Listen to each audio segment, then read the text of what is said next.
नमस्कार, आप देख रहे हैं वक्त इंडिया। जम्मू कश्मीर से धारा 370 और 35A को 5 अगस्त 2019 को ये कहकर हटाया गया था कि ये जम्मू कश्मीर को एक तो स्पेशल स्टेटस देती है और जम्मू कश्मीर के ऊपर पूरे देश का समान अधिकार लागू नहीं होता है। जम्मू कश्मीर से इसे हटाने के बाद आज हम फिर इस पर चर्चा क्यों कर रहे हैं? क्योंकि मध्य प्रदेश के चीफ मिनिस्टर का एक बयान आया है जिनका कहना है कि वो मध्य प्रदेश में एक ऐसा कानून लाने वाले हैं जिससे मध्य प्रदेश की जो नौकरियां होंगी वो मध्य प्रदेश के युवाओं के लिए ही आरक्षित रखी जाएंगी। फिर जम्मू कश्मीर में जो धारा 370 या 35A चल रहा था या फिर जो मध्य प्रदेश में शिवराज सरकार लागू करना चाहती है उसमें क्या अंतर है, इस पर आज बहस के लिए और चर्चा पर हमारे साथ जुड़े हैं कांग्रेस के senior chief spokesperson Ravinder Sharma ji, BJP की तरफ से पूर्व एमएलए और स्पोक्सपर्सन आरएस पठानिया साहब, और उधमपुर से हमारे साथ जुड़े हुए हैं पैंथर पार्टी के president Balwant Singh Mankotia sir. Sir, आप सभी लोगों का स्वागत है। सबसे पहले इस बहस में हम इस बहस को शुरू करें उससे पहले हम वो बयान सुनवा देते हैं जिसमें शिवराज सिंह जी ने क्या कहा है। पहले हम वो बयान सुन लेते हैं। आज मध्य प्रदेश सरकार ने एक महत्वपूर्ण फैसला किया है। मध्य प्रदेश की शासकीय नौकरियां अब केवल मध्य प्रदेश के बच्चों को दी जाएगी। इसके लिए हम आवश्यक कानूनी प्रावधान कर रहे हैं। मध्य प्रदेश के संसाधन मध्य प्रदेश के बच्चों के लिए। तो आपने देखा कि इस बयान में शिवराज सिंह ने साफ साफ पर कहा कि मध्य प्रदेश की जो सरकारी नौकरियां होंगी अब उन पर मध्य प्रदेश के युवाओं का ही अधिकार होगा और इसके लिए वो कानूनी प्रावधान करने की तैयारियां कर रहे हैं। अब इसमें बहस जो है वो क्यों छिड़ गई? क्योंकि जम्मू कश्मीर के जो पूर्व मुख्यमंत्री हैं उमर अब्दुल्ला, उनकी तरफ से एक ट्वीट किया गया और कहा गया है कि जम्मू कश्मीर और लद्दाख की जो नौकरियां हैं वो सबके लिए बांट दी गई हैं, लेकिन अब एमपी की जो नौकरियां हैं वो एमपी के लोगों के लिए ही आरक्षित रखी जाएंगी। इसके बाद जो है एक बहस जो है, एक मुद्दा जो है वो उसकी शुरुआत हुई है और इसी बहस को आगे बढ़ाते हुए रविंदर जी, जो शिवराज सिंह जी का ये बयान आया है, किस तरह से आप देखते हैं इस बयान को? देखिए, बहस तो शिवराज जी ने शुरू की। आपने दफा 370 और 35A को जम्मू कश्मीर से इसलिए हटाया कि ये डिस्क्रिमिनेटरी है कि देश के दूसरे हिस्सों के बच्चे जो हैं वो इसकी वजह से वादे हैं वो जम्मू कश्मीर में नौकरी नहीं ले सकते। और आपने जो नया डोमिसाइल लगाया है उसमें देश के बाहर के बच्चे, जम्मू कश्मीर से बाहर के बच्चे 3 गेट से जो 15 साल 10 साल 7 साल से अलोक कर दिए कि वो जम्मू कश्मीर की चपरासी से लेकर गजटेड पोस्ट के लिए एलिजिबल होंगे। वो एक मुद्दा है, वो ठीक फैसला है, गलत फैसला है। 370 वो सुप्रीम कोर्ट में भी है, वो पार्लियामेंट में इनके पास मेजॉरिटी थी, इन्होंने कर दिया। लेकिन आज भारतीय जनता पार्टी के दिग्गज नेता जो कुछ दिन पहले शायद जम्मू कश्मीर को देख भी रहे थे, प्रभारी भी रहे, वो उस वक्त शायद प्रभारी भी हुए होंगे, मेंबरशिप को भी देख रहे थे जब जम्मू कश्मीर में 370 को तोड़ा गया। आज वो उसी कानून की वकालत अपने रियासत में कर रहे हैं। उन्होंने कहा हमने फैसला कर लिया है और कानून भी ला रहे हैं। ये कानून 370 और 35A का रेप्लिका होगा। जम्मू कश्मीर के लिए वो कानून अलगाववाद को बढ़ावा देता है, एंटी नेशनल बयान है जो ये बात कहेगा कि जम्मू कश्मीर के बच्चों को देश के बाकी हिस्सों में ये मिलिटेंसी ग्रस्त है। तो यहाँ पे जो आरक्षण था आपने जरूर रखा था कि जम्मू कश्मीर के रेजिडेंट्स को ही मिलेगा, उसको आप खत्म ना करते। और ये 370 तोड़ने के बाद भी भारतीय जनता पार्टी के तरफ से बार बार ये आश्वासन दिया गया कि इसके बावजूद भी चाहे हमने 370 तोड़ दिया लेकिन लैंड एंड जॉब्स वो जम्मू कश्मीर के लोकल युवाओं के लिए प्रोटेक्ट किया जाएगा। वो तो खैर हुआ नहीं, लेकिन मध्य प्रदेश के मुख्यमंत्री का कहना का हम तो स्वागत करेंगे कि ये देर आए दुरुस्त आए। भारतीय जनता पार्टी को ये समझ आई है कि वहाँ के लोकल युवाओं के लिए ये नौकरी का प्रावधान करना है, आरक्षण करना है, तो जम्मू कश्मीर के बच्चों का भी सोचना चाहिए। तो फिर जम्मू कश्मीर वालों ने क्या गुनाह किया है कि भारतीय जनता पार्टी के साथियों को वोट दिया? मनकोटिया को मैं भी जोड़ना चाहूंगा इस पूरे मुद्दे पे। बलवंत जी, क्या कुछ कहेंगे? आपका फर्स्ट रिएक्शन जिस तरह से आपने सुना जो शिवराज सिंह जी ने का कहना है कि वो जो एमपी की जॉब्स होंगी वो वहां के युवाओं के लिए आरक्षित रखी जाएंगी। देखिए, बिल्कुल ठीक कहा उन्होंने कि जो हालात आज देश के अंदर बने हैं, खासकर इस कोरोना महामारी के बाद देश के अलग अलग कोनों से लोग जहां भी काम करते थे, जिस भी स्टेट के काम करते थे, सारे लोग अपने अपने गांव में, अपने अपने स्टेट में वापस आए हैं। जी। तो इस वक्त हर स्टेट के अंदर बेरोजगारी की एक बहुत बड़ी समस्या आने वाले समय में नहीं कहूंगा, आज ही शुरुआत हो गई है। लेकिन मैं ये भी कहना चाहूंगा कि जम्मू कश्मीर के मसले में अगर उन्होंने वहां पे शुरुआत करी है, बहुत अच्छा स्टेप है। और हमारी शुरुआत तो 1927 में महाराजा हरि सिंह जी ने करी थी कि जब उन्होंने महसूस किया कि यहाँ पे जम्मू कश्मीर के लोगों की जो नौकरियों में अधिकार उनको नहीं मिल रहा है, या बाहर के लोग आके नौकरियों में उनका अधिकार छीन रहे हैं। और उन्होंने इसलिए किया क्योंकि महाराजा ने उस टाइम जो महसूस किया वही चीज गृह मंत्री जी महसूस कर रहे हैं। और उन्होंने पिछले साल 5 अगस्त की अपनी जो पार्लियामेंट की स्पीच थी, अगर आपने ध्यान से सुना होगा, उन्होंने साफ और सीधे शब्दों में कहा था कि 370 को हटाने का हमारा मकसद ये था कि हमारे जम्मू कश्मीर के लोग जो हैं एजुकेशनली पूरे तरीके से बैकवर्ड रहे, पिछड़ गए। इसलिए 370 हटाना जरूरी है ताकि नेशनल लेवल पे जम्मू कश्मीर का बच्चा भी एजुकेशन के लेवल पे compete कर सके।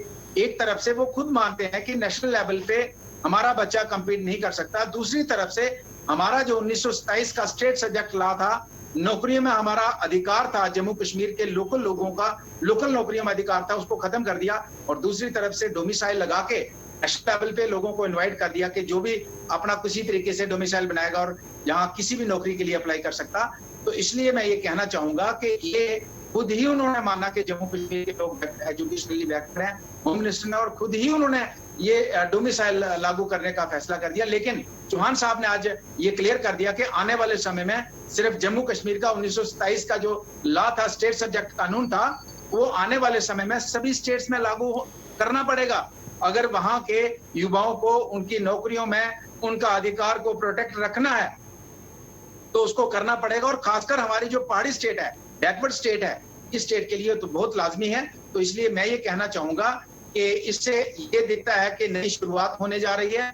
और बीजेपी की नेशनल लेवल की लीडरशिप को हम कहना चाहेंगे कि दोबारा से उसको रिव्यू करिए। हमारा स्टेट सब्जेक्ट जो लॉ है उसके ऊपर उसको कंटिन्यू करने की जरूरत है।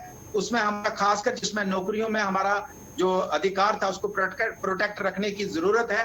और जम्मू कश्मीर की जो बीजेपी की लीडरशिप है, मैं इनको भी कहना चाहूंगा, अपनी एमएलए की, अपनी सरपंच की, पंच की, कारपोरेटर की टिकट के चक्कर में आप जम्मू कश्मीर को पूरी तबाही और बर्बादी की तरफ मत ले जाइए।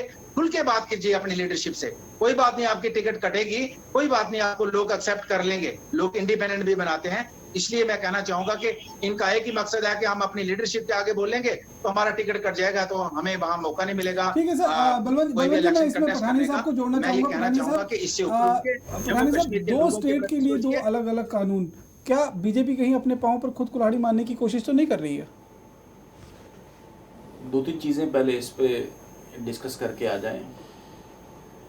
एक तो क्या ऑफिशियली या अनऑफिशियली एवरी पॉलिटिकल पार्टी, और 2 बड़े सीनियर बड़े मित्र मैं बहुत रिस्पेक्ट करता हूं उनकी, क्या आप धारा 370 के रेवोकेशन के खिलाफ हैं? आपका पार्टी का स्टैंड है? डू यू अपोज, यस और no?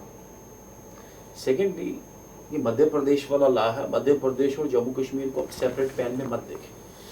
I put A question, कहाँ जम्मू कश्मीर की नौकरी पूरे भारत के लिए खुली है? जम्मू कश्मीर में नौकरी उसी को मिलेगी जो जम्मू कश्मीर का डोमिसाइल होगा। Very clear. अब जो इस पे एप्रीहेंशंस बार बार इस पर जारी की जा रही हैं कि इसमें पता नहीं तमिलनाडु से आ गया, मद्रास से आ गया, वैसे में आ गया, नथिंग लाइक दैट। 1927 को छोड़े, उस वक्त कुछ और हालत थे। अंग्रेज यहाँ पे किसी न किसी हालत पे महाराजा के दी ओनली प्रिंसली स्टेट जहाँ पे अंग्रेजों का राज नहीं था, उसको डिस्टेबलाइज करना चाहते थे। दैट वाज अ सेपरेट एक इशू।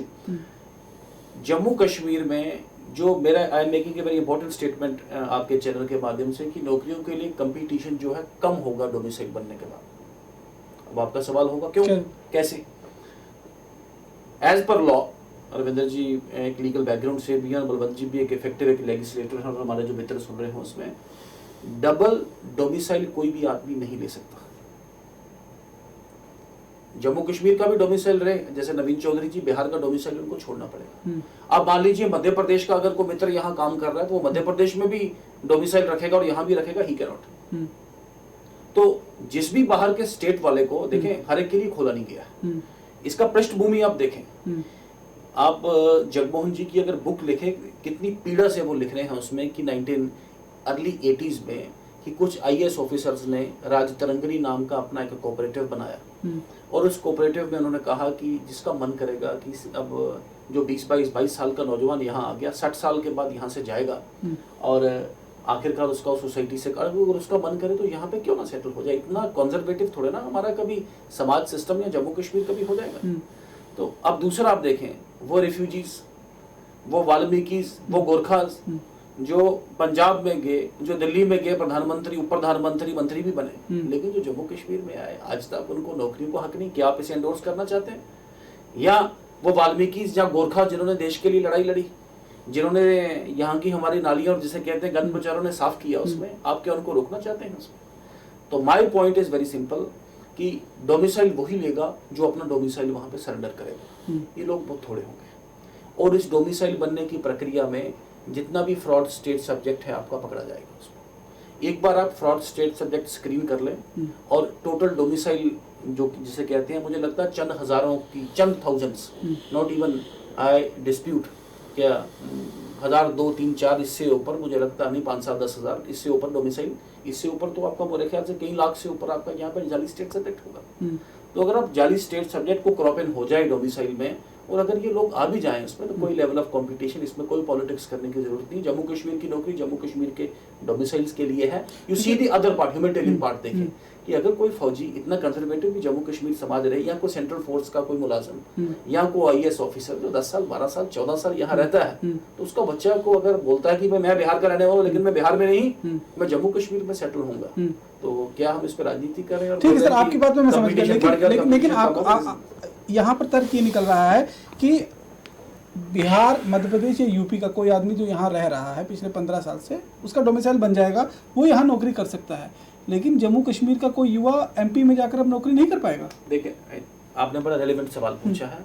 फर्स्ट ऑफ ऑल, ये जो कंटूर्स इस कानून की, ये अभी तक specify, it's a political statement on behalf of a chief minister, और you take it for granted. मैं उनका प्रवक्ता नहीं हूँ शिवराज जी का, लेकिन उसमें पक्का विंडो कोई ना कोई ऐसा रखा जाएगा कि जो लोग परमानेंटली 10-15 साल से वहाँ ठहरे हैं, ऐसा कानून कभी बन ही नहीं सकता मुझे लगता है। आई डाउट, मैं कैन नॉट से विद अलैक्रिटी, मैं बिल्कुल अनाउंस तो नहीं कर सकता, लेकिन आई एम फुली होपफुल आप उस कानून के कंटूर जाने दें, उसमें एक स्लिपिंग विंडो पक्का होगा उसमें। सर किस तरह से, और मुझे जम्मू कश्मीर लेके पूरे हिंदुस्तान के लोग वहाँ पे पठानिया साहब ठीक कह रहे हैं, पढ़े लिखे आदमी हैं, ये कानून बन नहीं सकता। जिस बुनियाद पे आपने 370 और 35A को तोड़ा, शिवराज जी ने ऐलान किया कि हमने फैसला कर लिया, इसका मतलब वो कैबिनेट का फैसला चीफ मिनिस्टर कर रहे हैं, उनके दिग्गज नेता हैं, ये पार्टी के प्रवक्ता हैं, इसलिए इनको डिफेंड करना ही पड़ेगा ना चाहते हुए। इनका कानून या इनका नॉलेज चाहे कहता है कि ये अनडिफेंडेबल स्टेटमेंट है, 2 कारण से अनडिफेंडेबल है। एक तो संविधानिक तौर पे ये ठीक कहते हैं कि वो डिस्क्रिमिनेटरी लॉ होगा। जम्मू कश्मीर तो एक किसी और पृष्ठभूमि में महाराजा के साथ वो सारी चीज़ें बैकग्राउंड भी थी और भी बैकग्राउंड थी, इसलिए यहाँ पे एक स्पेशल प्रोविजन दिया गया। लेकिन डोमिसाइल के कानून हैं देश में, ऐसा नहीं रिस्ट्रिक्ट कर सकते हैं, चाहे वो डोमिसाइल ही लाए, लेकिन जम्मू कश्मीर का डोमिसाइल यूनिक है। पठानिया जी को नहीं पता होगा, मैं इनको एक उदाहरण देता हूँ।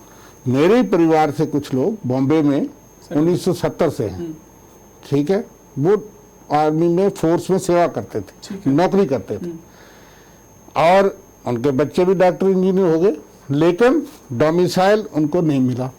फ्लैट भी हैं, खरीद सकते थे रहने के लिए, और लेकिन जब उन्होंने अप्लाई किया और उन्हें क्या रिटायरमेंट के 15 साल तक आपको वेट करना है। हमको फौजी, मैं फौजी परिवार से हूँ, मेरे पिताजी फौज में थे, वीर चक्र होल्डर थे, मेरे ताया अंकल, मेरे परिवार से एक ही आदमी बचा था, मेरा बाप और मेरा दादा, ठीक है, सब फौज में मारे गए, कोई वहाँ मारे गए, ठीक है। फर्स्ट वीर चक्रा थे मेरे अंकल वहाँ से, इसलिए फौज के जितना सम्मान हमको, मेरे 2 भाई फौजी हैं, वो ठीक है। जो बात इन्होंने कही हमदर्दी तौर पे उस क्राइटेरिया में, IAS अफसर तो यहाँ मैं नहीं समझता कि नौकरी करने आए हैं तो उनको टॉफी की तरह हम स्टेट सब्जेक्ट या डोमिसाइल भी दे दें। अगर वो यहाँ रहना चाहते हैं तो छोड़ के आए, छोड़ें, और यहाँ पे वो सरेंडर करें, ऐसा कोई कानून में नहीं लिखा है कि वो छोड़ देंगे। वो चाहे डोमिसाइल एज पर लॉ एक आदमी नहीं रख सकता। नहीं, आप ठीक कह रहे हैं पठानी जी, डोमिसाइल ऑफ टू स्टेट, मैं उसको समझता हूँ, लेकिन आपको पता लगेगा, मैं आपको मसाले बताऊंगा, लेकिन यह है कि वो ठीक है, आपने लिखना था ना डोमिसाइल लॉ में, उन्होंने छोड़ा नहीं, ना छोड़ेंगे। मैंने कहा कि उनको 15 साल वेट करना पड़ा नेवी से रिटायर होने के बाद टू गेट द डोमिसाइल, ठीक है, कोई रिक्वायरमेंट नहीं थी, ठीक है। और आप कह रहे हैं कि यहाँ आपने 10 साल नौकरी की तो आपको साथ में डोमिसाइल भी दे देंगे। तो बताइए महाराष्ट्र में क्या प्रॉब्लम है? ये कानून महाराष्ट्र में है, नॉर्थ ईस्ट में आपने आर्टिकल 370 के तहत प्रोटेक्शन दी है कुछ, ठीक है, 371 371 के तहत, जहाँ 370 आपको डिस्क्रिमिनेट लगा, वो आपका पॉलिटिकल एजेंडा हो सकता है, पार्टी का एजेंडा हो सकता है, वो अलग बात है। लेकिन अब आपके अपने मुख्यमंत्री उसी तरह का कानून, चाहे वो किसी दूसरे रूप में हो, तो वो मध्य प्रदेश में जो है वो लगाना चाहते हैं। हालांकि मैंने ये सवाल अपनी पार्टी के एक बड़े दिग्गज नेता शिवराज जी पाटिल जो थे, वो होम मिनिस्टर थे, मैं प्रवक्ता था एक कॉन्फ्रेंस में, तो मुझे अपनी जानकारी के लिए मैंने उनको ये पूछा और लिखा कि जब जम्मू कश्मीर में तो समझ आता है कि वहाँ 370 के तहत प्रोटेक्शन है कि बाहर का कोई लड़का जब वहाँ बच्चा एलिजिबल नहीं है, लेकिन मैं देख रहा हूँ देश के डिफरेंट हिस्से में किस संवैधानिक प्रोविजन के तहत ये प्रोविजन है कि आप डोमिसाइल के बहाने, वही कानून आपका महाराष्ट्र में भी है, हिमाचल में भी है, हिमाचल में भी है। तो जम्मू कश्मीर तो एक हिस्टोरिकल बैकग्राउंड में आपने दिया, कॉन्स्टिट्यूशन पार्लियामेंट ने दिया 370, 35 भी उसी रास्ते से आया, राष्ट्रपति से आया, चलो आप गलत है, तो वो तो ठीक है, देश के कई हिस्सों में था, लेकिन आपने 11 स्टेटों में इस तरह के मुख्तलिफ कानून हैं, लेकिन सिर्फ जम्मू कश्मीर का कानून तोड़ा गया, आपने तोड़ दिया। वो मामला सुप्रीम कोर्ट में है, पॉलिटिकल डोमेन में है, लोग कंटेस्ट कर रहे हैं, गलत है सही है वो अलग बात है। लेकिन अब आपके मुख्यमंत्री ये कह रहे हैं कि हम कानून बनाएंगे अपनी रियासत के लिए, अगर मध्य प्रदेश में इसकी जरूरत है तो जम्मू कश्मीर में तो अति जरूरत है। हम 30 साल से मिलिटेंसी से जूझ रहे हैं, 30 साल से यहाँ प्रॉक्सी वार सीधे, पहले ही पाकिस्तान के साथ 3 जंगें हुई, तो जम्मू कश्मीर को ये अधिकार खत्म क्यों किया? Domicile is not permanent resident, domicile आपने कहा, लेकिन 15 साल 10 साल 7 साल वाले लोग तो आपने एलिजिबल कर दिए, 3 गेट तो हैं। अब वो 5000 आते हैं, 50000 आते हैं, क्योंकि हमको रिपोर्ट है लोग आ रहे हैं और उसमें कोई सख्त पाबंदी नहीं है, ठीक है। 15 साल के लिए बहुत नॉमिनल सा रखा है सबूत। और अगर स्टेट सब्जेक्ट, पठानिया जी वकील है, मैं भी हूँ, कि अगर वो इतना मुश्किल था PRC लेना, उसके लिए ये भी मान रहे, मैं भी मानता हूँ कि जाली स्टेट सब्जेक्ट भी लोगों ने ले लिए थे, कुछ एक लोगों ने, कमीशन भी बने, एक्शन कोई खास नहीं हुआ। तो ये तो डोमिसाइल लेना तो मुश्किल काम है ही नहीं, वो अगर 50,000 का होगा या 5,000 का हो जाएगा तो कौन मुश्किल काम है वो एक कागज। इसलिए डोमिसाइल के बहाने जम्मू कश्मीरी युवाओं के साथ तो कॉम्पिटिटर और बढ़ गए, वो अलग मुद्दा है, लेकिन मध्य प्रदेश वाले कैसे कर सकते हैं? बलवंत जी, जिस तरह से हिमाचल में डोमिसाइल है, रविंदर जी कह रहे हैं महाराष्ट्र में उनके ब्रदर हैं, उनको डोमिसाइल की जरूरत पड़ी, जम्मू कश्मीर में अपना डोमिसाइल होगा, नॉर्थ ईस्ट में 371 के एक्ट वहां पर प्रोटेक्शन दी गई है, तो अगर MP में भी अपना डोमिसाइल वो अपना जनरेट कर लेते हैं तो इसमें विवाद कहाँ, किस बात को लेकर है? देखिए, पहले तो मैं पठानिया साहब की उस बात को क्लियर करना चाहता हूं जिसने उन्होंने कहा कि 370 को लेके हमारे लिए कहा कि अपना स्टैंड क्लियर करें। मैं पठानिया साहब को कहना चाहूंगा कि आपका स्टैंड बदल सकता है, आपकी पुरानी स्टेटमेंट्स भी मैं बता सकता हूं कि आपका स्टैंड तब क्या था और आज क्या है, और हमारा स्टैंड तो 370 को लेके पहले भी वही था, आज भी वही है। हम कहते थे कि 370 को अमेंड करके पार्लियामेंट को अख्तियारात दिए जाएं जम्मू कश्मीर के ऊपर कानून बनाने के, और वही आज केंद्र सरकार ने किया जो हम कहते थे। आपका स्टैंड बदल सकता है, हमारा पक्का ठक्का स्टैंड है जो आज से 50-20 साल पहले था, वही स्टैंड है। नंबर 2, ये कहते हैं कि मुख्यमंत्री जी ने कह दिया होगा, मुख्यमंत्री एक सिर्फ बीजेपी के नेता नहीं है, वो इलेक्टेड गवर्नमेंट के हेड हैं और उनके मुंह से निकली हुई बात कानून होती है। मुख्यमंत्री से, प्रधानमंत्री के मुंह से निकली हुई बात उसको कानून कहा जाता है, और इसलिए उन्होंने बना दिया, ये गुंजाइश नहीं है, उन्होंने कह दिया तो फाइनल हो गया। और जैसे रविंदर जी ने कहा कि अच्छी बात है, बिल्कुल ठीक बात है, लेकिन अब ये तर्क दे रहे हैं, पठानिया साहब ये तर्क देते हैं कि जनाब जो 15 साल यहाँ रहा होगा, पढ़ा होगा, मुझे बताइए कि आज आपके 50% बच्चे डमी क्लासेस में हैं। आपका बच्चा महाराष्ट्र में पढ़ता है, आपका बच्चा एडमिशन ले रखी है गुजरात में ले रखी है और डमी क्लासेस जम्मू कश्मीर में कर रहा है। ठीक कर रहा हूं कि मैं नहीं? और डमी क्लासेस में 5-7 साल लगाने के बाद वो यहाँ का नागरिक बन जाएगा। और तीसरी बात मैं ये कहना चाहूंगा कि जितने भी आप कहते हैं आईएएस के ऑफिसर, फौज के ऑफिसर, उनके बच्चे कहाँ पढ़ेंगे? उनके बच्चे पढ़ेंगे जम्मू के बड़े स्कूल में, उधमपुर शहर के बड़े स्कूल में, फिर हमारा डुड्डू बसंत का जिस कॉन्स्टिट्यूएंसी रिप्रेजेंट किया है, वो डुड्डू आईएएस ऑफिसर के साथ मुकाबला कर पाएगा? वो पंचायती का बच्चा कर पाएगा? वो जो हमारा मर्द का बच्चा कर पाएगा? तो हम ये कहना चाहिए, हमें एक बार फिर से 70 बाद हमें लगा कि अब जम्मू की सुनवाई होगी, सुनवाई होगी। शायद नेटवर्क की वजह से आपकी आवाज थोड़ी सी कम आ रही है, लेकिन रविंद्र जी कहीं ना कहीं ये कहने की कोशिश कर रहे हैं कि डबल स्टैंडर्ड है बीजेपी का दो अलग अलग स्टेटों के लिए।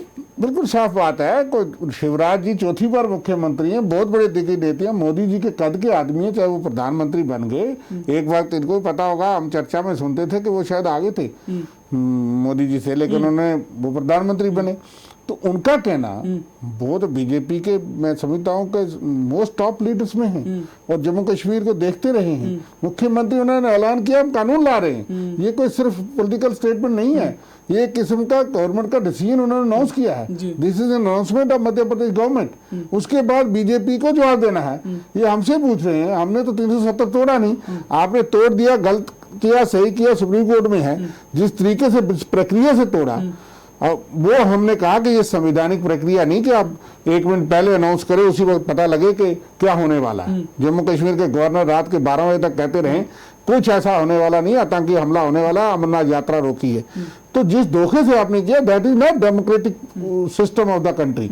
इंडिया की डेमोक्रेसी दुनिया में मानी जाती है। हमने कौन सी चीजें बता, जो जिन कैटेगरीज का इन्होंने जिक्र किया है पठानिया साहब, आप अमेंडमेंट करते, हम उनके हक में थे कि आप वेस्ट पाकिस्तान रिफ्यूजियों को दो। हमने तो कई बार कोशिश किया, गुलाम नबी आजाद की सरकार में डोमिसाइल का फैसला हुआ कि उनको देना चाहिए। हम तो हमेशा लिखते रहे कि ह्यूमैनिटेरियन ग्राउंड पे उनको पूरा अधिकार मिलना चाहिए, क्योंकि वो 70 साल से यहाँ रह रहे हैं। इसी तरह से हालांकि उनको पंजाब में जमीनें भी दी गई थी, सेटल किए गए थे, लेकिन वो यहाँ आए, उनको कुछ लोगों को रिलीफ भी मिला है, लेकिन वो यहाँ हमारा हिस्सा थे। वो तो खुद शेख मोहम्मद अब्दुल्ला जो है वो लेकर आए, क्योंकि बॉर्डर पर अगर बसाना मान लिया ना, हम कहते हैं वो वहां गए थे, जमीनें मिली थी पंजाब में, मैं वो भी बता सकता हूँ, लेकिन उसके बाद यहाँ आए, उनको जमीनें दी गई, उनको जमीनें नहीं उनके पास, लेकिन अधिकार नहीं दिए गए। हमने कहा हम हमेशा उनके साथ थे, गोरखा या वाल्मीकि हम उनके साथ थे, लेकिन हम कानून को यूनिलेटरी नहीं बदलना चाहते। लेकिन ये सहमति बनाते, मैं एक बात कहूंगा, ये इसके लिए कहते कांग्रेस अगर उसका विरोध करती तो हम कसूरवार थे। जो पंक्तियां इन्होंने की जिन लोगों के लिए, उनके लिए हम हमेशा साथ देते, हम उस हद तक संशोधन में भी साथ देते, लेकिन आपने पूरा ध्वस्त कर दिया, सब कुछ खत्म किया। उसके बाद आपने खुद कहा, आपके नेताओं ने कहा, ये वादा था बीजेपी का 370 के बाद, जैसे शिवराज जी कह रहे हैं, उन्होंने भी कहा होगा कि इसके बाद भी नौकरियां और जमीन जो है वो लोकल्स के लिए रहेगा। अब लोकल और डोमिसाइल में फर्क है। आपने लोकल्स कह करके डोमिसाइल के बहाने हमने कहा कि आपने रास्ते खोल दिए, आज 5,000 आएगा, कल 10,000 आएगा, 10 साल के बाद 50,000 होगा, जमीन भी लेंगे। लेकिन अगर सर जो पिछले 15, 20, 25, 30 साल से यहाँ रह रहा है, 15 साल, 25-30 साल नहीं, 15 साल, 15 साल से भी नहीं, कोई आ रहा है कारोबार करने। देखिए एक आ रहा है, नहीं वो तो पहले भी था, उनको पता था कि हम यहाँ आए हैं, यहाँ जमीन नहीं ले सकते, यहाँ के बाशिंदे नहीं बन सकते, वो जानते थे। लेकिन आपने उनको खैरात दी और आपने दावत दी, और उसके बाद जो लोग नौकरी करने आए, चाहे वो आईएएस आए, दूसरे आए, वो इस काम से नहीं आए कि हमने सेटल होना है, आपने उनको भी दिया। उनके बच्चे दून पढ़े, कहीं पढ़े, एकदम जम्मू कश्मीर के बच्चे जो हैं उनको 2G की सर्विसेज हैं, 4G तो आप खोल नहीं पा रहे, उनको एकदम चपरासी के लिए भी इतना बड़ा कंपटीशन करना पड़ेगा। ये मुझे बताइए, मौका बीजेपी को किसने दिया? किस चीज का? ये हटा लोगों ने दिया, मैंडेट दिया, इन्होंने तोड़ दिया। नहीं, मौका किसने दिया? अगर जम्मू कश्मीर की बच्चियों के साथ ये अन्याय नहीं होता, बच्चियों के लिए हाईकोर्ट ने कानून कर दिया था, खाली बच्चियों तक ना, उसके बाद वो जमीन खैरात में चली जाएगी। कहाँ चली जाएगी? वो तो बच्चों के लिए अभी पेंडिंग था वो मामला, वो हाईकोर्ट उसके बारे में ग्रे एरिया था। आप डबल बात नहीं, मान लीजिए, मान लीजिए आपकी सरकार जब थी, देखिए आप मैं कहता PDP कि एक मिनट, आप पीडीपी के साथ भी सरकार में थे जी। आप नेशनल कॉन्फ्रेंस के साथ भी सरकार में थे। अगर आप ये दबाव बनाते कि वेस्ट पाकिस्तानी रिफ्यूजी, वाल्मीकि समाज, गोरखा समाज और जो जम्मू कश्मीर की बच्चियां जिनकी शादियां बाहर हो रही हैं, हमारे यहाँ ये कानून था कि पाकिस्तान से शादी करके आओ उसको नागरिकता मिल जाएगी यहाँ पर, मान लिया। या फिर मैं यहाँ कहता की हूँ कोई बेटी कि उस वहाँ कानून जाएगी तो उसको भी नागरिकता मिल उस जाएगी। कानून को जब हाई कोर्ट ने कहा और उसके बाद असेंबली में पास हुआ, शोर हुआ, कांग्रेस पार्टी हाईकमान ने उसको इंटरवीन किया, अपर हाउस में हमने रोक दिया कि बच्चियों को अधिकार रहेगा। ठीक है, मैं कहता हूं ना उससे आगे जो चीजें रही थी हम उसमें नहीं आते। कश्मीर की पॉलिटिक्स में हमेशा वहाँ हालात खराब होते थे। आपने उसमें संशोधित करना अगर था तो आप कांग्रेस पार्टी को ऑन बोर्ड लेते। कुछ एक्सटेंट तक जरूरी थोड़ा कि वो सारी बातें मानते। आप जो अच्छी चीजें, प्रोग्रेसिव चीजें करते, आपने कहाँ बात की? बाकी से छोड़ दिए कांग्रेस पार्टी से। पार्लियामेंट में जब बहस हुई तो बहस नहीं हुई, बहस हो गई तो थी कांग्रेस। बहस तो बिल्कुल उसमें कोई ऑन बोर्ड नहीं थी। बहस तो आप करते जम्मू कश्मीर में। नहीं, मुझे एक बताइए, प्रस्ताव रखा गया सर्वसम्मति के साथ पास हुआ, वो कहाँ सर्वसम्मति से बात होगा? लोग जो मेजॉरिटी के साथ पास हुआ। नहीं, मेजॉरिटी और सर्वसम्मति में फर्क होता है। हमने कहा कि आपने जिस तरीके से संशोधन कंज्यूमर एक्ट में भी, उपभोक्ता कानून में भी आप बदलाव करते हैं, पब्लिक सेंटीमेंट से ओपिनियन लेते हैं, आप एक संविधान की 70 साल की प्रक्रिया को तोड़ रहे हैं। हम ये भी कहते हैं, आप उसमें से जो आप बातें कहते हैं हम पूरी तरह से उसमें सहमत नहीं थे कि सारी चीजें करें, लेकिन जो चीजें ये कह रहे हैं उन कम्युनिटीज के लिए, उन कैटेगरीज के लिए तो हम भी सहमत होते। अब बात तो करते हैं, हमारी लीडरशिप करते कि हम इसमें ये करना चाहते हैं। आपने तो सीक्रेट रखा था कि हमला होने वाला है और 11 बजे के 7 मिनट में होम मिनिस्टर साहब ने वहां पढ़ा। ऐसे तो नहीं होता, ये भी लेजिस्लेटर रहे हैं मेरे अजीज, मनकोटिया जी भी हैं। अगर छोटा सा भी कोई कानून होता है उसमें असेंबली में भी लिखा है 2 दिन पहले सर्कुलेट होगा, तो इसलिए उसको छोड़ दीजिए। आपसे ये जानना चाहूंगा, मध्य प्रदेश एक ऐसा स्टेट है जहां तक मेरी जानकारी है कि वहां पर ज्यादातर लोग बाहर राज्यों में जाते हैं नौकरी करने के लिए। ठीक है, वहां पर कोई बाहर से आकर नौकरी करे ये बहुत कम संख्या में लोग जो होंगे जो ऐसा करते होंगे। तो ऐसे में क्या जरूरत आन पड़ी कि उनको एक कॉन्स्टिट्यूशनल पोस्ट पर बैठे जो चीफ मिनिस्टर हैं उनको ये ऐलान करना पड़ा कि अब जो मध्य प्रदेश की जो नौकरियां हैं वो अब यहाँ के युवाओं के लिए ही आरक्षित की जाएंगी, इसके लिए प्रावधान बना रहे हैं। आपको लगता है कि कहीं ना कहीं एक मुद्दे को वो खुद ही हवा दे रहे हैं कि इस पर एक बहस शुरू हो? देखिए, मैंने पहले भी उनके स्टेटमेंट पर रोशनी डाली, लेकिन जिस तरीके से माननीय रविंद्र जी और मनकोटिया साहब ने इसको एक एग्जाम्पलीफाई किया है, मैंने कभी भी उनके स्टेटमेंट को पहले मैं क्लैरिफाई करूँ। मैंने कहा कि अभी तो उन्होंने सिर्फ एक स्टेटमेंट दी है, this is not a law. अब जो ये पता नहीं कौन सी करोलरी माननीय मनकोटिया जी कह रहे हैं, जो चीफ मिनिस्टर के मुंह से निकलता लॉ वो होता है, लॉ की डेफिनेशन आर्टिकल 12 जो भारत का संविधान का, अगर आप पढ़े माननीय मनकोटिया जी, आप भी लेजिस्लेटर रहे हैं, लॉ की जो definition which is a law passed by legislature. ठीक है, अब उन्हें कानून लाने दीजिए। जब वो कानून अल्टीमेटली आता है फिर उस कानून के कंटूर्स क्या होंगे। और I am hopeful, I am not saying कि वो उनका स्टेटमेंट वो अनकॉन्स्टिट्यूशनल है, इलीगल है। एज चीफ मिनिस्टर उन्होंने अनाउंसमेंट की है, let it come, he is made तो पॉलिटिकल स्टेटमेंट उसमें थोड़ा अंतर है। लेकिन मुझे लगता है कि उसमें पक्का जिस तरीके से जम्मू कश्मीर ने एक विंडो खुला रखा है, वो भी एक विंडो उसमें खुला रखेंगे जरूर, जो मुझे लग रहा है। लेकिन ब्रॉड एंड एक विल उन्होंने, मेरा क्या नहीं, जरूरत क्या आन पड़ी सर? विल अपनी एक एक्सप्रेस की है। ठीक है, जरूरत क्या थी इसकी? That is one part. ठीक है, दूसरा मध्य प्रदेश में क्या सरकार, क्या एक्सीजेंसीज, क्या लोगों का रहा होगा और लोगों की क्या मांग रही होगी। देखें, मैं जवाहरलाल नेहरू जी को ही कोट करूंगा, उसमें पार्लियामेंट में उन्होंने कहा कि लॉ एक द पीपल, किसी ने उनको पूछा कि धारा 370 के लिए, अब आपने माननीय रविंदर जी, पैंथर्स पार्टी को डिस्कस करूंगा तो बड़ी लंबी कहानी हो जाएगी। मनकोटिया साहब कह रहे हैं को पुराना और नया। जवाहरलाल नेहरू जी को किसी ने पूछा धारा 370 के लिए कि कब तक चलेगा, उन्होंने कहा this will be temporary and who will decide, उसने कहा दी पीपल विल डिसाइड। और लोग सुप्रीम है, लोग इसमें देखेंगे। अगर नरसिम्हा राव जी को किसी ने पूछा ये धारा 370, उन्होंने कहा घिसती घिसती खुद ही चले जाएगी। ठीक है ना, अब 2 दिग्गजों को मैंने बता दिया स्टेटमेंट उसमें, वहां की धारा 370 में कांग्रेस का क्या उसमें stand point. My point is कि there was a national consensus. मैं अपने कश्मीर के मित्रों को भी कई बार एक लाइटर वेव में कहता हूं, मैंने कहा भाई धारा 370 नहीं, इसके बाद याद कर रहा हूं, इंटरप्ट कभी नहीं करता। धारा 370 हटाने में मैंने कहा ठीक है, अमित शाह जी ने कानून इंट्रोड्यूस किया भाजपा ही, लेकिन कहीं ना कहीं मुझे लगता है बहुत बड़ा रोल अलीशा जिलानी जी का भी रहा धारा 370 तोड़ने में। कि जब पूरे हिंदुस्तान का एक डेलीगेशन उनके घर गया तो वो दरवाजा बंद करके धारा 370 तोड़ने में आपने जो सवाल पूछा अभी कि धारा 370 तोड़ने में मुझे लगता है फारूक अब्दुल्ला और उमर साहब का भी बड़ा रोल रहा है, जो जब हुकूमत में रहे तो भाषा एक बोलते हैं, जब हुकूमत से बाहर चले जाएं तो फिर वो कहते हैं मतलब मौके जो है इनकी तरफ से दिए गए, जो जम्मू कश्मीर के लोग अपना फैसला खुद करेंगे। जम्मू कश्मीर में जो सरकारें रही उनकी तरफ से मौके दिए महबूबा गए। मुफ्ती जी हाँ। जो एक इतना बड़ा एक, मुझे याद है एक डिबेट हो गया, बार बार कहते हैं मैंने पूरी पार्टी दाव पे लगा दी। मैंने कहा हमने तो पूरा देश दाव पे लगा दिया आपके लिए, और कहते हैं यहाँ तिरंगा झंडा उठाने वाला कोई नहीं रहेगा उसमें। वो 80,000 करोड़ लेके आ रहे हैं, कितने बड़े देश के प्रधानमंत्री, वो कह रहे हैं कश्मीर मसला क्या बात करें उसमें। तो माय पॉइंट इज कि धारा 370 के there was broadly a national consensus, और एक पूरे देश में चाहे किसी भी, हम we should not make it as a party political एक इंटर पार्टी अफेयर। मैं नेवर बिलीव इन कि मड स्लिंगिंग। मैं बार बार कहता हूँ कि डेमोक्रेसी कभी रन नहीं कर सकती जब तक हम एक दूसरे पे कीचड़ उछालना, एक दूसरे को खराब करना, उसमें डेमोक्रेसी हेल्दी डिस्कशन डिबेट होना चाहिए, लेकिन फॉर द बेटर। ये जैसे आपने कहा कि हमारा वी एक्सेप्ट इट, हमारा कंपीटिंग लेवल शायद इतना रहा नहीं रहा जम्मू कश्मीर में, लेकिन अल्टीमेटली हमें भी नेशनल मेन स्ट्रीम में आने के लिए उस कंपटीशन में आने बलवंत जी से एक सवाल लेता हूं, फिर सर रविंद्र जी आपको बताता हूं। बलवंत जी, जिस तरह से पठानिया साहब का कहना है कि जो अभी एक अनाउंसमेंट की गई है उसे ला बनने का इंतजार करने दीजिए, क्योंकि उन्हें यकीन है कि इस तरह का ला कभी भी मध्य प्रदेश की सरकार जो है वो नहीं बनाएगी जिससे अलगाववाद का एक रास्ता जो है वो झलकता हो। मेरा पॉइंट है उसमें विंडो रहेगा, उसमें बाकी बाहर के लोगों को इसको जुमला समझे। फिर जो मुख्यमंत्री जी ने कहा है तो इसको हम जुमला मान लेते हैं कि जुमला है ये। नॉट एट ऑल, मैंने कभी नहीं कहा। यही वजह है कि देश की जनता लीडरशिप से विश्वास क्यों उठ रहा है कि जब इलेक्टेड आदमी एमएलए, मंत्री, मुख्यमंत्री, प्रधानमंत्री इस तरीके की बात कह के फिर कहते हैं कि जो जुमला था, तो फिर ये कहते हैं कानून क्या होता है, फिर कानून कैसे बनेगा।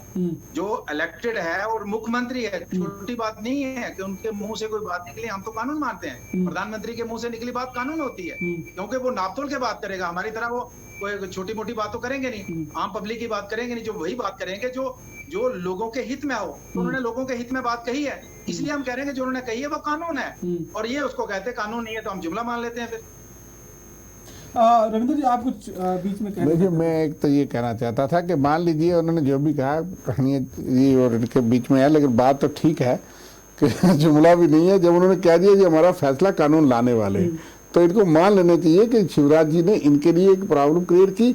उस पार्टी का क्या मॉरल हाई ग्राउंड है जो कहती थी एक संविधान, एक निशान, एक विधान होना चाहिए। फिर वो एक रियासत जो पुरमन मध्य प्रदेश जो मध्य है, हिंदुस्तान का हार्ट है, पेट है, उसमें इस तरह का कानून।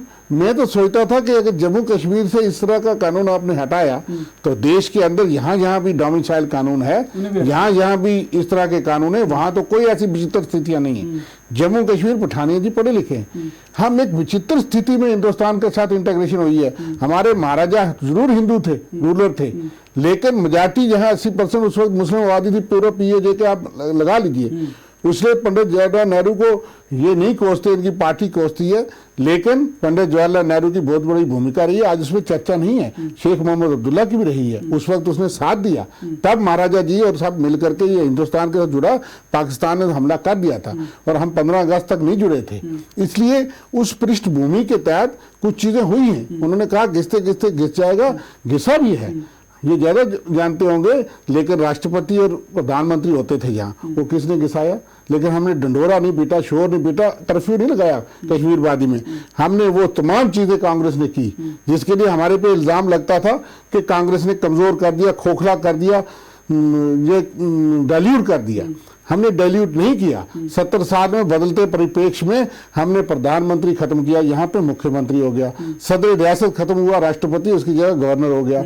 इसी तरह से तमाम चीजें जो हैं वो बदली, बहुत सी चीजें सिर्फ हाँ इम्प्लीमेंट हुआ। कोई कानून यहाँ रुकावट नहीं लग सकती थी। With the concurrence of state government आप कोई भी कानून लगा सकते थे, कोई रुकावट नहीं थी। तो इसलिए 370 नहीं, उससे क्या फायदा हुआ? 1 साल से आपका कोई आदमी बाहर नहीं निकल सका। कश्मीर वाले अगर 370 उससे खुश थे कि हम हमारी एक पहचान है, उसमें आप और कुछ घिसाना चाहते थे। मैंने कहा ना, ये बातें आप करते शायद वो मुंह से कह नहीं सकते थे, लेकिन इन चीजों का साथ दे देते कि अच्छा बीजेपी ने किया, हम क्या करें। लेकिन आज तो वो लोग जो देश के साथ जुड़े, हम कब तक कश्मीर के ही लोगों नहीं, कश्मीर की बात नहीं है, जम्मू के लोगों आप खोल लीजिए ना। आप कश्मीर जम्मू प्रोविंस के लोगों को तोहफा मिल रहा है एक के बाद एक, वो छोड़ दीजिए। लेकिन कश्मीर की जति भी आपके प्रधानमंत्री भी यही कहते हैं ना, गले लगाना है। कश्मीर के लोग भी तो चाहिए, जो लोग 80% नहीं, सुन लीजिए मेरी बात, इंटरप्शन नहीं, एक इंटरप्शन मुझे आपको याद है, याद रखिए, मुझे कंप्लीट कर, 80% जो लोग हिंदुस्तान के वोटर के डालते थे आतंकवाद के बंदूक के साथ, आतंकवादी को साय में, उनकी डिक्टेशन और गिलानी को इग्नोर करके, गिलानी का और यासीन मलिक का एक बार बयान था कि हम फ्रस्ट्रेट है क्योंकि लोग हमारी नहीं मानते, हम बाइकाट का ऐलान करते हैं, लोग हिस्सा लेते हैं। इसका मतलब यह है कि 80% लोग वो थे जो वोट में हिस्सा लेते थे, हिंदुस्तान के साथ थे खुले तौर पे, चाहे वो उनके लोग मारे जाते थे, वो सिर्फ एक पार्टी के नहीं मारे जाते, लेकिन इसलिए तो आज वो उन लोगों को कहाँ छोड़ दिया आपने? आपकी बात हमें उनका फिक्र नहीं है, लेकिन देश का फिक्र है। आपने कहा ठीक है, अब मैं ये आपसे जानना चाहूंगा कि 2004 से लेकर 2008 तक सब कुछ शांति से चल रहा था, सब कुछ आगे बढ़ रहा था, तरक्की हो रही थी, जम्मू कश्मीर में अलगाववाद भी पीछे हट गया था और मुफ्ती और आपकी जो गवर्नमेंट थी, कांग्रेस की गवर्नमेंट, उसमें आगे बढ़ रहे थे। तो अचानक 2008 में हालात किसने खराब किए? खराब किए बम बम बोले के नाम पे, वो धार्मिक मुद्दा था के नाम पर, उसके बिल्कुल किए। 2010 देखिए वहाँ कश्मीर पथराव अगर शुरू हुआ कश्मीर घाटी के वो अंदर बाद में भी हुआ, बुरहान वानी के बाद भी हुआ, वो लंबी चर्चा हो जाएगी उन मुद्दे पे। कश्मीर वादी वल्नरेबल है, वहाँ शरारत हो सकती है, इसलिए कश्मीर की मेन स्ट्रीम पार्टीज भी, जिन लोगों का आप जिक्र करते हैं, मैं लेजिस्लेटर रहा, मैंने भी कोशिश की, जब रिफ्यूजीज के लिए, डिस्प्लेस पर्सन के लिए हमने पैकेज बनाया तो नेशनल कॉन्फ्रेंस हमारे कोलिशन पार्टनर को घबराहट थी, मैंने बाइकाट भी किया अपनी पार्टी गवर्नमेंट के खिलाफ। मैंने कहा कि हमने पैकेज बनाया, कैबिनेट क्यों नहीं भेज रही? आपकी तरह मैं भी स्टेट सब्जेक्ट हूँ, चाहे मैं डिस्प्लेस पर्सन पीओ के थे, तो उनको ये घबराहट थी कि वहाँ जो शरारती अंसर हैं वो कहेंगे कि इन्होंने बार बार लोगों को हकदार बना दिया, इसलिए वहाँ भी वो मेन स्ट्रीम पार्टी जो है वो अलगाववाद, आतंकवाद के खिलाफ वो लड़ती हैं। हमारी ताकत भी है, लेकिन इनकी तो नहीं थी, तो हम भी थोड़ा बहुत है वहाँ के लोग, इसलिए ये बड़ा बात है। लेकिन आज जो बयान है उसकी जस्टिफिकेशन दे दें। आज हम उस बात पे मुद्दे पे चर्चा नहीं कर रहे। और जस्टिफिकेशन आपका चाहता हूँ, आपने कहा कि जम्मू वालों की बात आप छोड़िए क्योंकि जम्मू वालों को तोहफे नहीं, कोई नहीं छोड़िए, मैंने कहा आप बात कर लीजिए ना, किस तरह के तोहफे, कितने तोहफे चाहेंगे आपको, मैं पूछ रहा हूँ, आप हिसाब लगा लीजिए टोल प्लाजा के तोहफे। ठीक है, आज ही एक आर्डर और भी नया कि जो रिफ्यूजी जो 1947 से आए हैं उनमें से मैं भी एक हूँ, हमें जमीन अलाट हुई, मालकाना हक पूरे नहीं है, ऑक्यूपेंसी राइट थे। आपने कहा टोल प्लाजा, आप बात नहीं करने दीजिए, आप सुन लीजिए ना, आपने कहा मैं गिनने लगा, आप गिनिए, ठीक है, मैंने कहा कि वो नहीं शुरू करता हूँ, आपने आप मेरी बात को कंप्लीट नहीं करेंगे, मैं ऐसे नहीं लो करूंगा, मुझे कंप्लीट करने दीजिए, आपका राइट है, मुझे आपने छेड़ा, मैं उसका जवाब एक उसमें आ जाता हूँ ना। मैंने जो बात की, मैंने कहा डिस्प्लेस पर्सन, मैं स्टेट सब्जेक्ट था, 47 से मेरा सारा परिवार खत्म हो गया, ठीक है, सिर्फ मेरे बाप और दादा बचे जिंदा, हम यहाँ आए, हमें पूरा मालकाना हक नहीं मिला, ठीक, जो हक मिला उस हक को आज आपने अंकुश लगा दिया। एग्री रिफॉर्म्स एक्ट में ये है कि हम अपनी जमीन ट्रांसफर कर सकते हैं, जो ऑक्यूपेंसी टेनेंसी राइट है 3A का, वो आज कस्टोडियन जनरल के पास कौन सा इख्तियार है? मुझे लेजिस्लेचर में इख्तियार दिया है, मैं गिफ्ट दे सकता हूँ अपनी बेटी को, किसी को भी, मैं लोन लेने के लिए मार्गेज कर सकता हूँ, आपने बंद कर दिया, आप ट्रांसफर राइट नहीं कर सकते, एक्सचेंज कर सकता हूँ किसी के साथ, आपने कहा पहले एनओसी लो, वहां जाकर के माथा टेकूं, पैसे दो, करप्शन का अड्डा बनाओ, ये सरकार है इनकी। सच टोल प्लाजा की बात आप गिन लीजिए, वो आपके सामने है, वो सारी दुनिया की आ रही है, समय की पाबंदी भी है थोड़ी सी। अब मैं ये सोचता हूँ, आपने कहा टोल प्लाजा का गिफ्ट जो है वो जम्मू कश्मीर के, खासकर जम्मू के लोगों को मिल रहा है। अब मैं ये जानना चाहता हूँ, टोल की शुरुआत जो जम्मू प्रोविंस में हुई है वो हुई है बन टोल से, और उसके बाद नाशरी का टोल जो है, चिरानी वाला टोल जो है वो आया, ठीक है, हमने नहीं लगाया, नहीं तो ये इसका किसने रखा था? नहीं आपकी सरकार ने ही रखा था सर। मुझे बताइए, आप मेरे पास फोटोग्राफ्स आए, मान लीजिए ना, हमने एक लगा, इसका मतलब है कि एक गलती की वजह 5 गलतियां माफ है इनको। हमने किसी को माफी की बात नहीं कर रहा हूँ, नहीं आप अगर इल्जाम लगा रहे हैं, क्यों फिक्र है इनका, जब मैं कह रहा हूँ, नहीं लगता है ना, सुनिए मेरी बात, हमने इतने हाईवे बनाए, अगर बना करके एक टोल लगा, अभी अखनूर की रोड में जाता हूँ रोज, कहाँ तक गए आप अखनूर?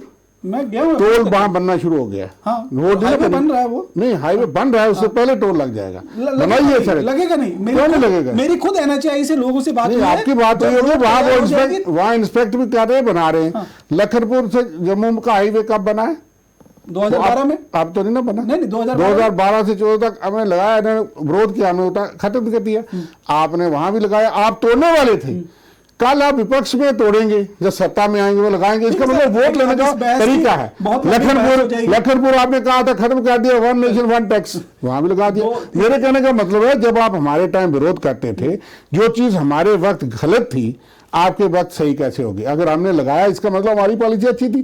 फिर आप कांग्रेस को मानो। इसी को पॉलिटिक्स कहते हैं सर। नहीं, इसी को अच्छा, अगर इसको आप अप्रिशिएट करते हैं तो मैं आपको भी अप्रिशिएट करता हूं। अच्छा सर, मैं अपने प्रोग्राम के आखिरी पड़ाव में पठानी साहब, आखिरी आपसे लास्ट में ये पूछना चाहूंगा, आपके लास्ट रिएक्शन क्या होंगे? क्योंकि आपने कहा कि जिस तरह से जो एमपी सरकार ने जो ऐलान किया है, चीफ मिनिस्टर ने ऐलान किया है, आने वाले टाइम में जब वो कानून का रूप लेगा तो उसमें कोई ना कोई विंडो रखी जाएगी। बिल्कुल। तो क्या आप लोग जिस तरह का कानून का अभी ऐलान हुआ है उसका समर्थन नहीं करते हैं? देखिए, मैं आपको बोलता हूँ कि वहाँ पे क्या हालात रहे होंगे, किन कंडीशंस में कैबिनेट का डिस्कशन क्या हुआ है उनका, या उनके कोर ग्रुप में बैठ के I can not comment on it कि किस हालात और किस पृष्ठभूमि में उन्होंने ये बात कही है।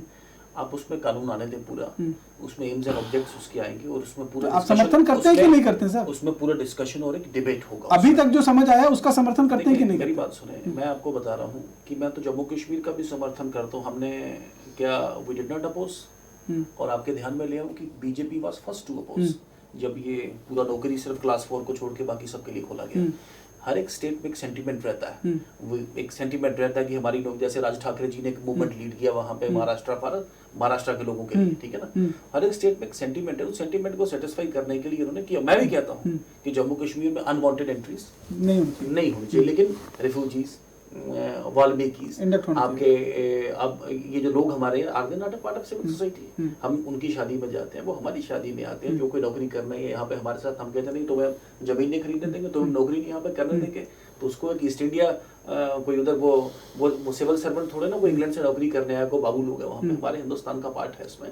तो माई पॉइंट इज कि एक बैलेंस स्ट्राइक होना चाहिए कि लोकल सेंटिमेंट भी कंट्रोल रहे उसमें, कि लोगों का प्रोटेक्शन भी पूरा हो, उनकी आइडेंटिटी जैसे उन्होंने कहा उसका प्रोटेक्ट होना कोई बुरी बात नहीं उसमें, लेकिन बाय द टीम टाइम इतना रिजिड ना हो जाए, इतना उस पर पॉलिटिक्स ना हो पाए। मतलब हो सकता कहीं ना कहीं शेख अब्दुल्ला जी का देयर वाज अ स्टेटमेंट, मैं टेलीवाइज स्टेटमेंट है उनका कि ये जितने भी रेफ्यूजीज यहाँ आए हैं इनको मालिकाना हक मैं दूंगा, ठीक है, जितने भी वाल्मीकिस आपको मैं लेके आपको मालिकाना हक मैं दूंगा। शायद कहीं से मन से ईमानदारी में कहीं बात भी होती हो, लेकिन नहीं कर पाए। आपने भी बात की 2008 की उसमें, मतलब कि आप देखें, अब मैं क्या कह रहा हूँ आपको कि ये धारा 370 तोड़ने में तो उन्होंने कहा कि एक अमरनाथ, बाबा अमरनाथ जी की बर्फानी उनकी गुफा के ऊपर वहाँ पे, जहाँ पे साल में 7 से 8 महीने बर्फ रहती है, एक छोटे से मेक शिफ्ट, उसी धारा 370 was to break a psychology, एक साइकोलॉजी तोड़ने की बात थी। अच्छी we welcome your move, cabinet ने मूव किया उसमें, आजाद साहब ने उसमें लीडरशिप लिया, लेकिन बाद में एकदम से कहते हैं the cat had to be put in the bag। नहीं, मैंने माना कश्मीर एक सेंसिटिव स्टेट है, वर्स्टाइल है, वहाँ शरारत हो, पाकिस्तान की शरारत 10-20-30 टेम्पररी स्ट्रक्चर बनने से कश्मीर खतरे में आ जाता है, उसमें क्या बात है? कॉशियसली चलना पड़ता है। अली शाह जिलानी जी आपके ध्यान में ले आऊं, मैंने वो जो जगमोहन जी ने अपने बायोग्राफ में लिखा है कि अली शाह जिलानी जी ने ही विधानसभा, वो दोनों एमएलए थे, जब एक 20 के 22 आईएएस ऑफिसर्स ने एक कोऑपरेटिव बनाया कि कोऑपरेटिव के नाम पे लैंड एक्वायर करके 20-22 लोगों से कश्मीरियत को खतरा हो गया क्या उसमें, ठीक है ना।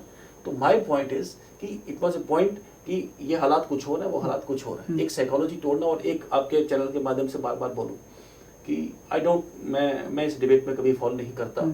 एक जगह मैं इनका कॉन्टेस्ट करूंगा, उन्होंने कहा जम्मू कश्मीर के हालात में, लेकिन बिगेस्ट जो रोल वहां पे रहा, मैं वो महाराजा हरि सिंह जी का रहा, मैं वो शेयर नहीं करने दूंगा, ना शेख अब्दुल्ला साहब को, ना नेहरू साहब को। नहीं, हमने महाराजा दौर नहीं किया, महाराजा साहब का ओपिनियन वो अलग डिबेट है, उनका डिसीजन है। अगर आप महाराजा जी का वो लेटर भरें जो महाराजा को, जो उन्होंने जवाहरलाल नेहरू जी को लिखा है, he was not on same page Sheikh Abdullah साहब से, अगर आप उस लेटर को पढ़ें जिसमें उन्होंने कहा कि मैं इंस्ट्रूमेंट ऑफ ऑक्सेशन रिवोक करूंगा, मतलब कि जो जम्मू कश्मीर मैंने आपको दिया, आपने सीज फायर कहाँ से कर दिया उसमें जाके, आप कहाँ से यूएनओ में, आप देखें आज इस पे बात चली, यू हैव इंटरनेशनलाइज्ड इट। तो my point is sir very sweet and very simple. मैं आपके चैनल के माध्यम से इस पे भी मैं थोड़ी रोशनी इस पर डालना चाहूंगा इसमें कि उस वक्त एक राष्ट्रीय कंसेंसस रहा होगा, बड़े बड़े दिग्गज थे उस वक्त पार्लियामेंट में, कॉन्स्टिट्यूंट असेंबली में, राजा गोपालचारी जी, श्यामा प्रसाद मुखर्जी जी, राजेंद्र प्रसाद जी, जवाहरलाल नेहरू जी, पटेल साहब, बड़े बड़े दिग्गज थे उसमें।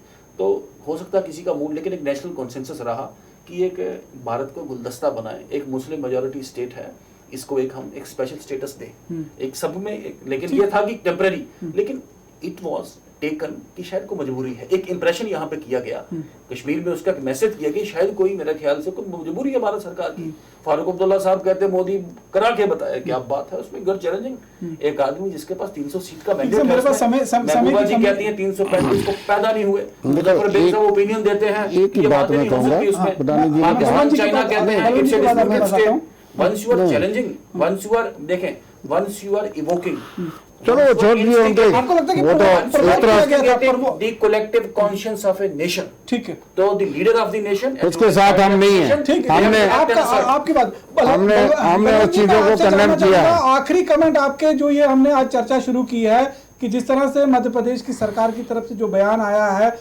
क्या कुछ आखिरी कमेंट आपके, क्योंकि पूरी बहस आपने सुनी है। बिल्कुल हम स्वागत करते हैं, हम उनका इस जो उन्होंने ये अनाउंसमेंट करी है तो बिल्कुल सही कही है। मैंने पहले भी कहा कि इस जो महामारी के बाद हालात देश के और दुनिया के अलग हो गए हैं, और उसमें मैक्सिमम लोग 90-95 और 99% लोग अपने अपने गांव और स्टेट में आ गए हैं, और वहां बेरोजगारी की एक समस्या हर स्टेट में देखने को मिल रही है। तो इसलिए मुझे लगता है कि ये फैसला ठीक है और बाकी वालों को भी फॉलो करना चाहिए। और साथ ही साथ मैं पठानिया साहब को कहना चाहूंगा, अली शाह गिलानी जी नहीं है, वो एक मिलिटेंट ग्रुप्स को, आउटफिट ग्रुप्स को वो लीड करते हैं। वो गिलानी, सिर्फ गिलानी कहेंगे तो काम चलेगा, जी और साहब लगाने की जरूरत नहीं है इन लोगों को। तो ये भी अपनी आने वाले समय में इस तरीके का जी जी जी मैं आपकी एडवाइस को डिसरिस्पेक्ट, मैं फिर भी हर एक की इज्जत करना चाहूंगा। लोगों को ये नेशनलिस्ट लोगों को डिमोरलाइज करता है, नेशनलिस्ट सोच को डिमोरलाइज करता है इस तरीके की स्टेटमेंट आपकी। आप एक बड़ी पार्टी, देखिए मैं, ठीक है, मैं एक बात ये कहना चाहूंगा कि इसमें कोई शक नहीं, जो महबूबा मुफ्ती ने कहा तिरंगा उठाने वाला कोई नहीं होगा, उनके हमने खूब कटाक्ष किया, हमने उन चीज़ों को कंडेम किया, हम उन चीज़ों के साथ नहीं। इनको गलती लग गई कि इन्होंने उनके भरोसा किया, सरकार बनाई, हमें तो धोखा लगा था। लेकिन दूसरी बात जो कह रहा हूँ, मैं कहता हूँ पॉलिटिक्स में इतिहास मिक्स नहीं करना चाहिए। रानी जी ने एक बात कही, महाराजा साहब का अपना रोल था, उसमें कोई शक नहीं, लेकिन ही नीडेड सपोर्ट। और उसमें मैंने कहा कि ये वाहिद रियासत थी, ये इतिहास के जानकार है, पढ़े लिखे हैं, कि जिन्ना को जम्मू कश्मीर की धरती से जवाब देने का काम वो पंडित जवाहरलाल नेहरू ने शेख अब्दुल्ला से करवाया कि यहाँ की मुस्लिम लीडरशिप ने कहा हम पाकिस्तान नहीं जाएंगे। जिन्ना साहब चाहे वो पाकिस्तान के प्रधानमंत्री हैं, मैं भी उनको सम्मान से कहूँगा, ठीक है, वो यहाँ कश्मीर आए और यहाँ एक महीना रहे। शेख अब्दुल्ला ने कहा लोगों को सुना दिए हम जलसा करते हैं, और वहाँ उन्होंने कहा कि हमने हिंदुस्तान के साथ जाना है, हमारा फैसला ये है। तो जिन्ना साहब को 1000 आदमी ने सपोर्ट नहीं किया, ये इतिहास है। इसलिए बाद में उसी शेख अब्दुल्ला के ऊपर जब पंडित नेहरू को कोई शक हुआ तो जेल में भी गए, ये बात नहीं है। लेकिन 47 से पहले उनका खुद बयानात हैं, अखबारों में हैं, जो किताब में है, जो गवर्नमेंट की किताब है, जम्मू कश्मीर गवर्नमेंट की, उसमें उन्होंने कहा कि हमने ये फैसला 1944 में कर लिया था। 1944 में कौन था? महात्मा गांधी और पंडित जवाहरलाल नेहरू थे। तो उनको कहा गया कि आप एक कंजर्वेटिव देश में क्यों जा रहे हैं, आप ना जाइए, आप सेकुलर भारत में रहिए। इस वक्त इसलिए मैं उस परिप्रेक्ष्य में, हालांकि वो अलग पार्टी है, मैं शेख अब्दुल्ला जो नेशनल कॉन्फ्रेंस का वकील नहीं हूँ, लेकिन जो इतिहास में चीज़ें हैं, हम we should be honest to history. तो ये बात है कि उस वक्त उन्होंने सपोर्ट किया, महाराजा हरि सिंह का काम आसान हुआ, पंडित जवाहरलाल नेहरू भी थे, इसलिए उस पक्ष में कहा महाराजा रूलर थे, दस्तखत तो उन्होंने किया, लाख जम्मू कश्मीर का उन्हीं के नाम पे हुआ। लेकिन पठानिया जी की पार्टी कहती रही छुट्टी करेंगे, हम भी कहते रहे करिए, लेकिन हो नहीं पाई।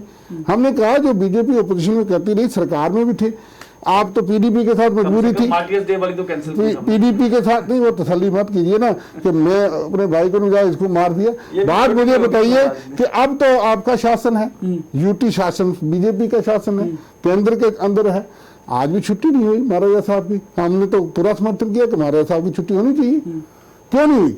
इसलिए सिर्फ वोट के लिए सेंटिमेंट्स उभारना वो ठीक नहीं। हम महाराजा साहब को उतना सम्मान करते हैं कि ठीक है, लेकिन आप छुट्टी नहीं कर पाए लेकिन जिस सर, आप सेंटीमेंट के कहीं ना अनुसार। कहीं ये तो मानेंगे, क्योंकि जब तक धारा 370 नहीं टूटी थी तब तक जितनी भी विपक्षी पार्टियां थी, चाहे कांग्रेस हो, नेशनल कॉन्फ्रेंस हो, वो हमेशा ये प्रोवोक करती थी और राजनीति भी इस पे करती थी कि बीजेपी जो है इसे खाली राजनीतिक मुद्दा बनाकर देखिए, रखे वो हुए आप चूंकि- है और आप तोड़ नहीं सकते इसको लीजिए, कभी भी, लेकिन देखिए, उन्होंने तोड़कर इसको देखिए, दिखाया। आप कहते हैं एक लकड़ी को आप ऐसे करके तोड़ देंगे, तोड़ दिया। हमने कहा कि भाई संविधान कोई सुप्रीम कोर्ट की जजमेंट्स भी थी, वो एक लॉ सेटल किया था, उसकी बुनियाद पे कहा जाता था कि संविधान की बहस होगी तो शायद ये नहीं, इस परिप्रेक्ष्य में कहीं ने कहा कि आप इस तरह से नहीं तोड़ पाएंगे, लेकिन इन्हें तोड़ा। अब मेजॉरिटी ब्रूट मेजॉरिटी थी, तोड़ दिया।